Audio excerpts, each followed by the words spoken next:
Good evening and thanks for watching the Times TV News. Enjoy with me, Sarah Shilora, but first the headlines. DPP parliamentarians boycott afternoon deliberations over reports of fiscal police pouncing on lawmaker Victor Musowa. Martyrs' Day commemoration event cancelled due to COVID-19. And International Organization for Migrants injects $25,000 into reintegration drive. We have these and many other stories. Please do stay with us.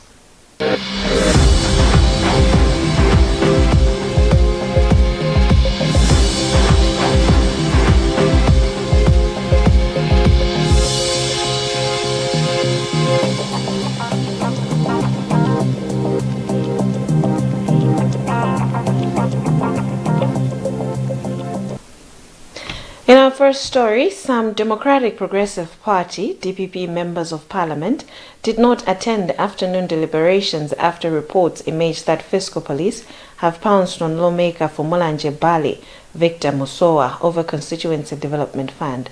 Leader of Opposition, Kwagwanji told the House that Musowa is being targeted for his remarks made on Monday, where he openly said he will boycott the deliberations until learners return to school. But Leader of the House, Chimwendo Banda, who is also Minister of Homeland Security, dismissed the report. He explained that he's not the only one under CDF, Musowa's watch, that is being investigated, but also that of other constituencies in Dowa, Dedza, and parts of Mulanje district. Chimwendo Banda explains. Truth of the matter is that 3 constituencies in Mulanje, 3 constituencies in Dowa are being investigated. In Dowa can be put on record. The Anti-Corruption Bureau is investigating 3 constituencies. And in Mulanje, they are investigating 3 constituencies. But the honorable member, I think he misrepresented the fact that the mere fact that yesterday he spoke something which he thought he spoke against government, when he was simply representing his people, then people are now persecuting him. And that's that coincidence. It's very unfortunate. But what also baffles us is that these audits, ongoing audits, they also happen in Mzimba West. You may be able to find out from Honorable Biregaunda, it also happened. There's nothing else against him. It's when people complain and when people go out and find out, they do sampling. The organizing committee of the Martyrs' Day commemorations has resolved to cancel this year's event due to the COVID-19 pandemic. Instead, there will be special prayers on Sunday, the 5th of March. Martyrs' Day commemorations are held on 3rd March every year in memory of the 31 people who were shot dead at Nkatabe Jetty in 1959. Sam Kalimera reports.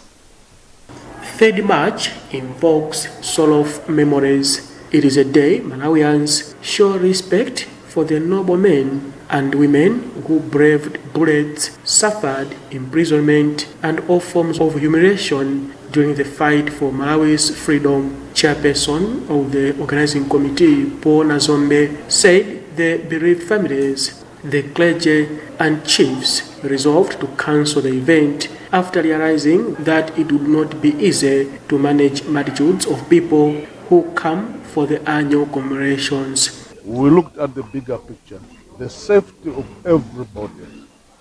Yes, ever since this function has been held, it has never failed. But because of this pandemic, and in the interest of safety for everyone, well, we all agreed that yes, let's stop for this year until it's clear again.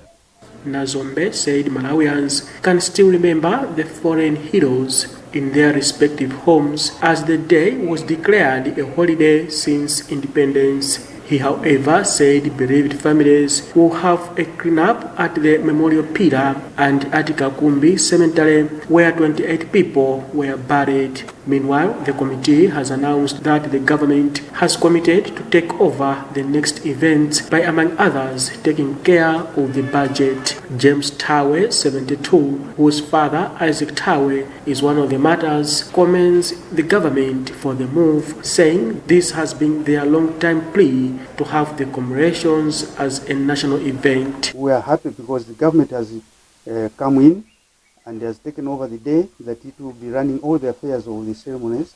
That means that is very, very important. That is very much appreciated. We thank the present government. The event normally cost families around 7 million kwacha. The special prayers will be held on 7th March and not 5th March. Still in the news, the International Organization for Migrants, IOM, has injected $25,000, which is about 20 million kwacha, into the rehabilitation of Ngolowindo irrigation scheme in Chilima to help Malawians returning from South Africa start a better life back home. Among others, IOM has rehabilitated the warehousing facility, cold room, and installed solar-powered electricity at the scheme to help boost irrigation and storage of perishable products. We have more in this report. IOM Regional Director Charles Quinin said his organization is committed to working with the Malawi government in ensuring that returning migrants are reintegrated into their communities. Quinin said the funds for rehabilitating the facility were provided by the people of the United Kingdom through UK aid via the Foreign Commonwealth and Development Office. Our intervention is to support the government and the people of Chilima in achieving the Sustainable Development Goals. As you may know, migration is an integral part of the Sustainable Development Goal to facilitate safe, orderly, and regular migration. So after supporting Malawians who are stranded abroad, coming home in a safe and orderly manner, we also wanted to ensure their smooth reintegration back into their communities, and that is why we supported this project. Agriculture Minister Robin Lowe held IOM for rehabilitating the facility, which he said will help improve the lives of the returning migrants. According to Lowe, Ngolowindo used to be the hub of tomato production in the past years and expressed hope that the rehabilitation of the scheme will help bring back that lost glory. Previously, this scheme used to rely on electricity by ESCOM. Unfortunately, farmers could not afford the fees. The tariff was just too high, and the irrigation scheme died natural death because of the bills. It was an issue in my ministry to pay those bills because they're just expensive. But with the coming in of this organization and with the solar panels, it means it's just maybe this initial investment which is high. Thereafter, farmers will just maybe benefit. The coming of COVID-19 in South Africa has resulted in the drying up of job opportunities, which has left many Malawians jobless and returning back home.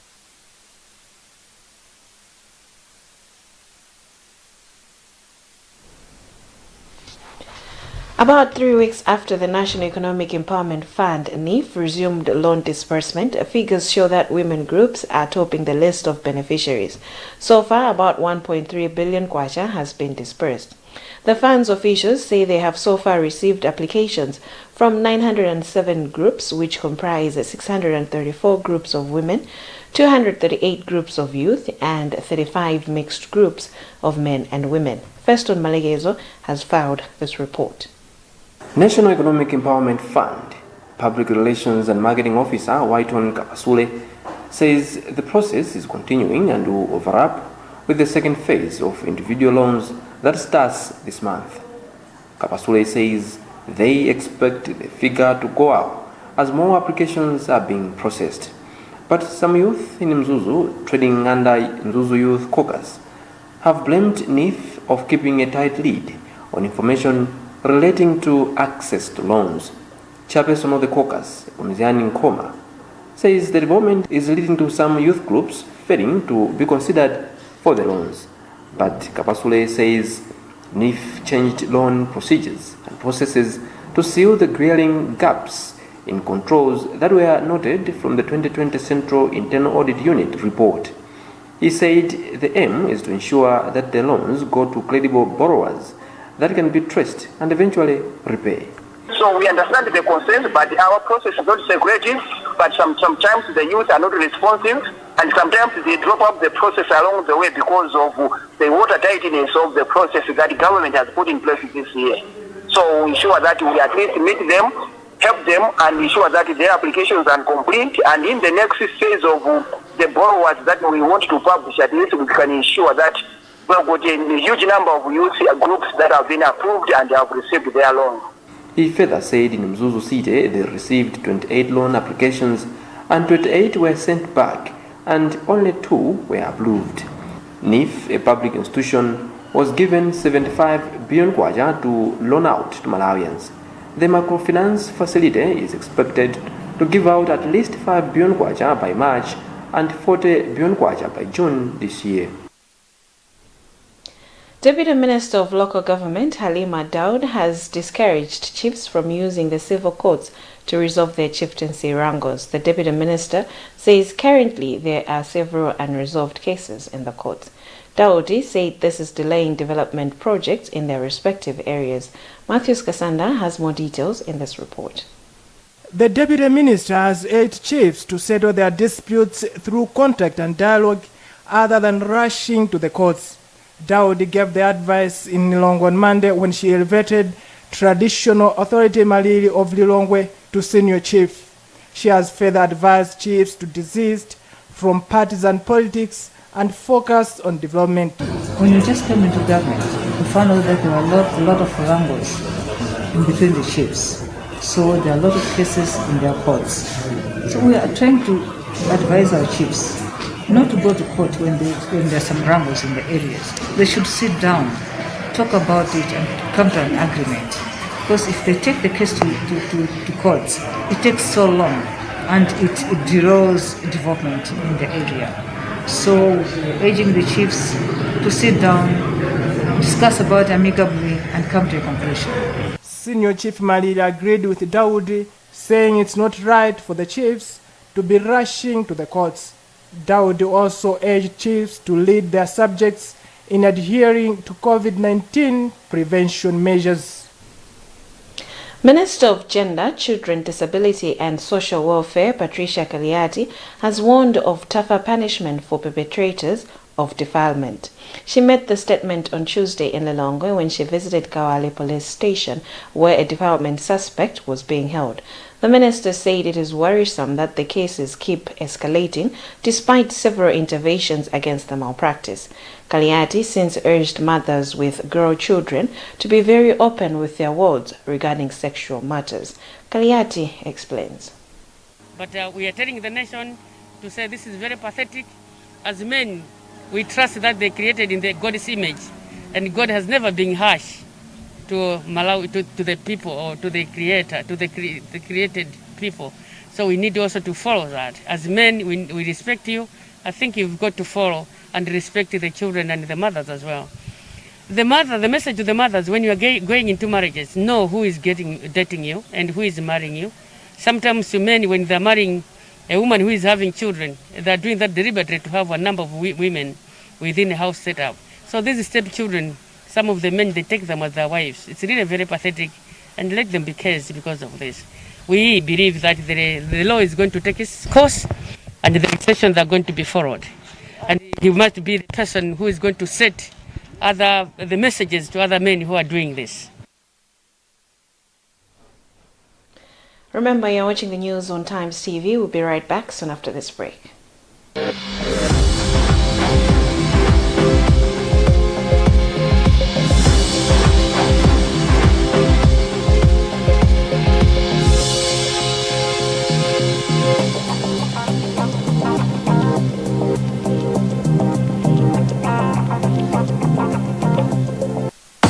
To achieve great things in life, you must do little things every day, like the 1, 2, 3 with Colgate. 1, wake up. 2, brush up. 3, smile through your day with a fresh breath and strong tea. Smile through your day with a fresh breath and strong tea. Do the 1, 2, 3 with Colgate and give yourself a future to smell about. If there's one thing that all soaps do, it's wash. From buckets to basins, bathrooms to streams, and everything in between. Soap swash. Yes, but Protex is different. Its reinvented formula with flaxseed oil boosts your skin's natural anti-germ defenses by 10 times more, protecting you against 99.9% of germs. So what keeps us healthy? Protex. Good health starts here. I'm a mechanical engineer, and I lead team. Studying for a PhD with UNICAF University has improved my leadership skills. I can apply everything I learn at my workplace. The teams I lead now are the best. With my tight schedule and heavy workload, there is no other way I could have earned a PhD. Thanks to UNICAF University. Soon, I'll be Dr. Concepta.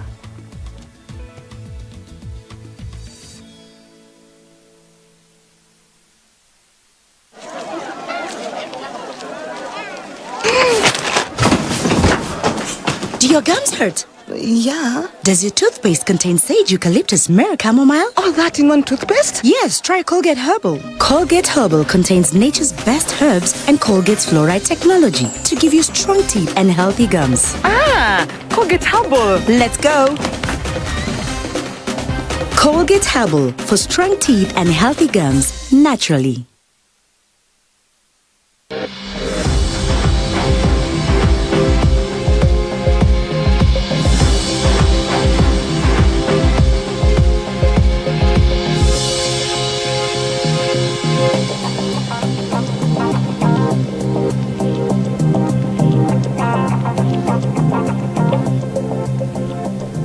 Welcome back. The Malawi Revenue Authority, MRA, has resumed its Kuiphula City Langa campaign aimed at promoting the use of electronic fiscal devices, EFDs. In the campaign, buyers will be rewarded 40,000 kwacha for reporting non-issuance of EFD receipts. Speaking during a press briefing at Msonko House in Blantyre, MRA's Head of Corporate Affairs, Steve Kapoloma, said the reward will be given to any member of the business community or general public for reporting EFD offences committed by VAT-registered traders. Llewellyn Nimpasa has filed this report, read in our studios by Elvis Hoa. Speaking at a press briefing in Blantyre, MRA's Head of Corporate Affairs, Stephen Kapoloma, says through the campaign they seek to raise awareness among buyers on the importance of demanding an EFD receipt and remind VAT-registered businesses of their obligations to issue the receipts for every sale. We would like to invite members of the public, we would like to invite all buyers in Malawi to participate in the Kuiphula City Langa campaign. As you know, this is an opportunity for you to be able to get 40,000 kwacha cash if you have not been given a receipt. Because under the VAT Act, each and every trader who is registered for VAT is required to issue an EFD receipt. And if you have gone into this shop, which is a registered VAT for VAT, registered shop for VAT, and you have not been given a receipt, you are supposed to report to MRA. So we are starting on the 8th of March in Blantyre. We will have officers at Limbi Post Office, we'll have officers at Blantyre Post Office. You can also call MRA on numbers that will be provided so that you can be given 40,000 kwacha cash when you have not been given a receipt. So we would like to encourage the public to report to MRA any malpractice involving issuance of EFD receipts. We are saying malpractices because we are aware that there are some traders out there that are issuing EFD receipts, but the amounts indicated there, they are lower than the amount of money that the buyers have actually paid. So we would like you as a buyer to check on the receipt that you have received. If it's not an EFD receipt, please report to MRA and you'll get 40,000 kwacha cash. The campaign will commence in the central business areas of Blantyre and Limbi only from 8th March and will roll out to central business areas of Lilongwe, Mzuzu and Zomba from 15th March 2021. Government will not be able to roll out a new phase of constructing community colleges and skills development centers. Minister of Labour Ken Kandodo informed Parliament on Tuesday that this is due to resource constraints.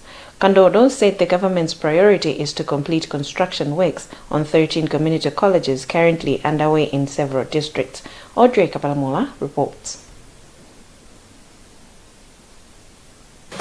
We had a meeting with my fellow friends that we should have to organize something to provide to the hospital.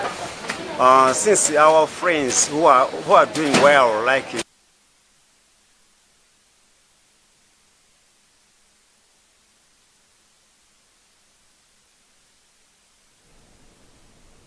We apologize for giving you that report, but still in the news, the Ministry of Energy plans to add 20 megawatts of electricity to the national grid. Minister of Energy Newton Kambala says this will be in addition to Chilima's 60 megawatts of solar power. Wezi Gausi reports. Speaking during the official launch of Golomoti 20 megawatts solar project on Monday, he said the generation capacity is still low to service the increasing population and the expanding industry. The minister said the launch of the solar project was the result of the revision of the policy and evidence of the active participation of the independent power producers. So we want to make sure that we create an environment where people will be able to use the power, and we should also be able to create opportunities for some industries to start putting up some factories that would be taking this power for the investor to get their money back. JCM Power Country Director Philippe Lefelink said the Golomoti project comes as an addition to what the country is already producing in the country. Despite the COVID pandemic situation, which is challenging, we do believe that we can finish this project before the year end. So we'll try to complete the project and have commercial operations around about the 15th of December this year. Traditional Authority Kachindamoto welcomed the project, saying it was timely. The government of Malawi plans to have 2,000 megawatts of electricity by the year 2030. That's the news for now, but before we go, the headlines once again. Democratic Progressive Party parliamentarians boycott afternoon deliberations over reports of fiscal police pouncing on lawmaker Victor Musowa. Martyrs' Day commemorations event cancelled due to COVID-19. And International Organization for Migrants injects $25,000 into reintegration drive. You have been with me, Sarah Chilora. Remember, you can get more on this and other stories by visiting our website, www.times.mw, liking our Facebook page, Times360 Malawi, and following us on Twitter at Times360 Malawi. Remember to wash your hands regularly, observe social and physical distance, and also mask up. Please stay safe. I wish you a lovely night.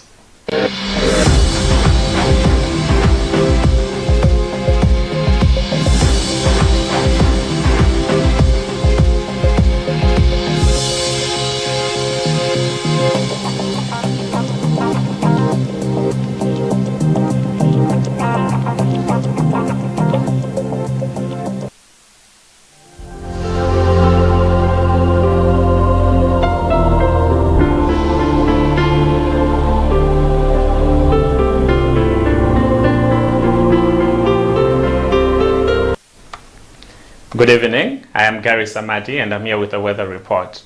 Expect windy conditions with rain and occasional thunderstorms, mainly over the central and northern areas. This is due to the influence of Congo air mass, which is enhanced by a low pressure area located in the Mozambican Channel. Advisory, keep yourself warm. In Shire Valley, expect windy conditions with rain showers tonight and during morning. Cloudy conditions with rain showers during the afternoon. In Southern Highlands, expect windy conditions with patches of fog with rain drizzles tonight and during morning. Cloudy with rain showers during the day. In central areas, expect cool conditions with rain drizzles tonight and during morning. Expect rain with occasional thunderstorms in the afternoon. In lakeshore areas, expect locally heavy rain associated with thunderstorms tonight and during morning. Cloudy with scattered rain with occasional thunderstorms as well during the afternoon. And in northern areas, expect cool conditions with scattered rain tonight and during early morning. Expect rain with occasional thunderstorms during the afternoon. Focus temperatures. Ngabu, a minimum of 22 degrees Celsius and a maximum of 31 degrees Celsius. Blantyre, a minimum of 16 degrees Celsius and a maximum of 25 degrees Celsius. Lilongwe, a minimum of 17 degrees Celsius and a maximum of 26 degrees Celsius. Mangoji, a minimum of 21 degrees Celsius and a maximum of 29 degrees Celsius. And in Zuzu, a minimum of 15 degrees Celsius and a maximum of 25 degrees Celsius. Wind will be variable but gusty and strong in stormy areas. And on Thursday, expect scattered rain, mainly over the north and the central areas. Let's now conclude with the times for sunrise and sunset for tomorrow, 3 March 2021. In Zuzu, the sun will rise at 13 minutes to 6 and will set at 8 minutes past 6. In Lilongwe, the sun will rise at 14 minutes to 6 and will set at 11 minutes past 6. And in Blantyre, the sun will rise at 20 minutes to 6 and will set at 7 minutes past 6. That's the weather for tonight. You were with me, Gary Samati. Have a lovely evening.